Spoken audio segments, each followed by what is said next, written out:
Nolotra ny arahaba tompoko. Raha ny sary azo avy amin'izana bolana dia misy rindrin-drahona na ilay antsoina hoe front ato atsimon'i Madagasikara izay antenaina hitondra rotsakorana kely indray any amin'ny morontsiraka atsimo raha ho amin'ny rahampitso. Ny faritra hafa kosa maina ny andro amin'ny ankapobeny aorian'ny zavona maraina ho an'ny afovoantany.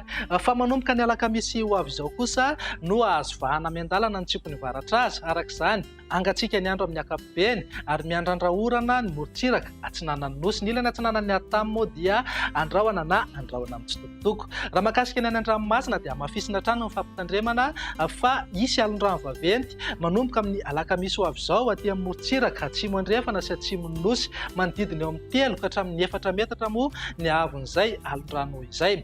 Ny tsara zany dia tsy mivoaka mendrika mihitsy aloha mba hisoroana ny loza petition ary arao atsakany sandavany foana ny toromarika omeny ny manam-pahefana eny fotony. Ny vinantoetry ny andro amin'ny rahampitso maraina dia andrahoana mety arahana orana tandrifin-drahona indraindray noho ny fandalovana rindrin-drahona ny morontsiraka atsimo andrefana sy androy. Ny faritra hafa maina tanteraka mihitsy ny andro amin'ny ankapobeny na ibalika be ingaby masoandro aorian'ny zavona ho an'ny afovoantany. Ny vinantoetry ny andro ny tolakandro indray dia zorana tandrifin-drahona ny aty amin'ny morontsiraka atsimo andrefana sy androy andrahoana na andrahoana mitsitokotoko mety hisy any erijika isina tandrifin-drahona eny antsefatsefany eny ho an'ny faritra nosy ny atany ny faritra atsimo andrefana. Ny faritra hafa ho maina ny andro amin'ny ankapobeny na andrahoana vitsy fa noho ny rahona avy any an-dranomasina dia mety hitondra orana malefaka indrindra ny alina aty amin'ny morontsiraka ny faritra Sava sy ny tendrony avaratra. Ny vinan'ny maripana dia manodidina eo amin'ny 2 amby 30 na 3 amby 30 degré ny maripana ambony indrindra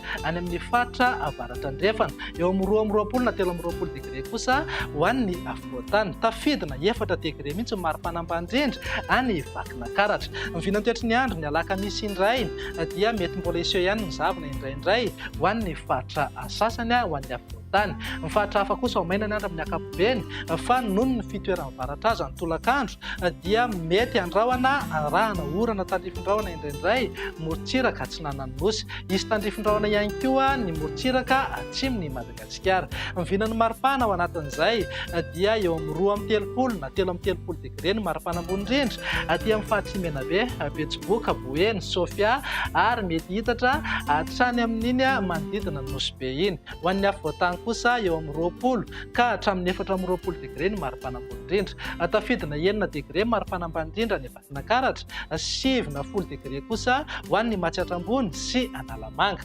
Morontsiraka atsinanana moa dia eo amin'ny 8 ka hatramin'ny 7 amby 20 degré eo ny maripana. Ny vinantoetry ny andro ny zoma no amaranantsika azy dia azo vahana miandalana ho eo amin'ny varatra azy. Araka izany miandrandra orana malefaka ny aty amin'ny morontsiraka atsinanan'ny nosy iray manontolo andrahoana na anjombona mety arahana herikerika manify indraindray ny ilany atsinanany ny avytany. Ny faritra hafa indrindra ny ilany andrefana dia ho maina tanteraka mihitsy ny andro amin'ny ankapobeny. Raha ny vinan'ny maripana ny zoma indray dia afana hatrany aloha ny any amin'ny ilany andrefana sy ny faritra avaratra andrefana manodidina amin'ny 2 amby 30 na 3 amby 30 degré eo ny maripana ambony indrindra. Ho an'ny afovoantany sy morontsiraka atsinanana kosa dia hisy vidina ny maripana ambony indrindra. Ho an'ny afovoantany zao eo amin'ny 8 ka hatramin'ny 2 amby 20 degré eo ny maripana ambony indrindra ary eo amin'ny 2 amby 20 ka hatramin'ny 1 amby 30 degré kosa any amin'ny morontsiraka atsinanana. Maripana ambany indrindra kosa dia manodidina eo 9 ka hatramin'ny 12 degré. Izay mahakasika ny toetry ny andro fa araka ny efa mahazatra anao rehefa talata toy izao dia indro atolotra anao indray ny tamin'ny falitondrivotra teto Antananarivo sy ny manodidina. Ny fiakaran'ny tamin'ny falitondrivotra tamin'ny herinandro lasa teo izay hitantsika amin'ny kisary izao dia nahitana fidinany kely ny tamin'ny falitondrivotra teto Antananarivo sy ny manodidina amin'izao fiandohan'ny herinandro izao. Raha ny mandrafitra ny toetry ny andro ao anatin'ny 3 andro avy jerena dia vinavinaina hijanona ho amin'ny antonony amin'ny ankapobeny ny tamin'ny falitondrivotra eto Antananarivo sy ny manodidina. Dia izay indray ny vinan'ny toetry ny andro ato anatin'ny 3 andro avy manome fotoana anao ho amin'ny manaraka indray. Veloma tompoko.